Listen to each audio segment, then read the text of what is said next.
दोस्तों, जैसा कि आप लोगों को मैंने बाजार से परिचय की वीडियो सीरीज में कुछ आधारभूत जानकारी दी जो किसी भी निवेशक को होनी चाहिए, तो आज हम इसी सीरीज को आगे बढ़ाते हुए आपको कराते हैं आईपीओ से इंट्रोड्यूस। जी हाँ दोस्तों, वही आईपीओ जिसकी मदद से कोई कंपनी शेयर मार्केट में लिस्ट होती है। तो क्या है ये आईपीओ, जानेंगे इस वीडियो में। लेकिन उससे पहले अगर आप चैनल पर नए हैं तो प्लीज़ चैनल को सब्सक्राइब जरूर कर देना, क्योंकि ये आपके लिए तो फ्री है, लेकिन हमें अपने काम के लिए मोटिवेशन इसी से मिलता है।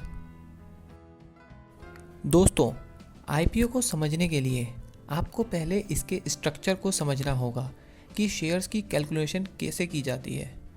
आईपीओ में जो शेयर बेचे जा रहे हैं, क्या वो फ्रेश इश्यू शेयर हैं या ओएफएस के जरिए बेचे जा रहे हैं, और ये आईपीओ में ओएफएस वर्ड का क्यों यूज़ किया जाता है। तो इसको समझने के लिए हम एक बिजनेस लेते हैं। मान लीजिए आपके पास एक बहुत ही बढ़िया बिजनेस आइडिया है और आपको पूरा यकीन है कि ये बिजनेस आइडिया सफल होगा, और तभी आप इस आइडिया को कारोबार में बदलने के लिए भी उत्साहित हैं। लेकिन आपके मन में सबसे पहला जो सवाल आएगा वो यही है कि भाई पैसे कहाँ से आएंगे। लेकिन आप बिजनेस तो शुरू करना चाहते हैं, तो आप अपने रिश्तेदार, परिवार और दोस्तों को इस बिजनेस में इन्वेस्ट करने के लिए कहेंगे।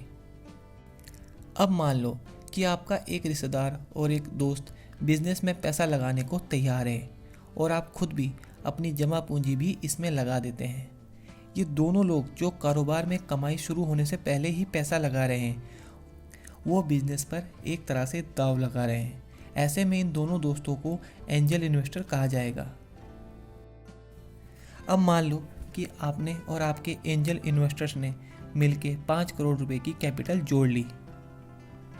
तो बिजनेस शुरू करने के लिए अब हम इस कैपिटल को सीड फंड कहेंगे, और सीड फंड प्रमोटर के बैंक में नहीं बल्कि कंपनी के बैंक अकाउंट में रखी जाती है, और यही कंपनी की इनिशियल शेयर कैपिटल होती है।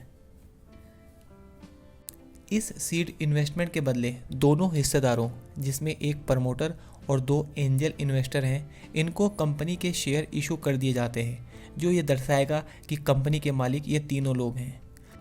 अभी कंपनी के पास सिर्फ 5 करोड़ रुपए हैं, और ये 5 करोड़ रुपए कंपनी के अभी असेट कहलाएंगे, इसलिए कंपनी की वैल्यू भी 5 करोड़ रुपए है।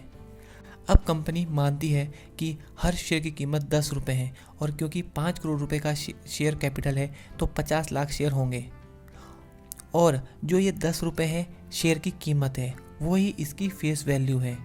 और ये फेस वैल्यू जरूरी भी नहीं है कि 10 रुपये ही हो, ये कम ज़्यादा भी हो सकती है, जैसे 5, 2 या 1 रुपये भी। और इसी हिसाब से शेयर की संख्या भी बढ़ जाएगी। जैसे अगर शेयर की फेस वैल्यू 5 रुपये है तो शेयरों की संख्या 1 करोड़ हो जाएगी। लेकिन अभी हम फिलहाल एक ही को पकड़ के चलें, तो मान लो फेस वैल्यू 10 रुपये है, तो जो शेयर इशू किए जाएंगे वो 50 लाख होंगे। इसे कंपनी का ऑथराइज शेयर कहते हैं। इनमें से कुछ हिस्सा तीनों यानी प्रमोटर और उन एंजल इन्वेस्टर को बांट दिया जाता है। साथ ही भविष्य को ध्यान में रखते हुए कुछ शेयर कंपनी के पास रखे जाते हैं। जैसे मानो कि प्रमोटर को 40% शेयर मिले और बाकी दोनों को 10% और 40% कंपनी के पास रखे गए हैं। तो शेयर होल्डिंग पैटर्न कुछ इस तरह होगा।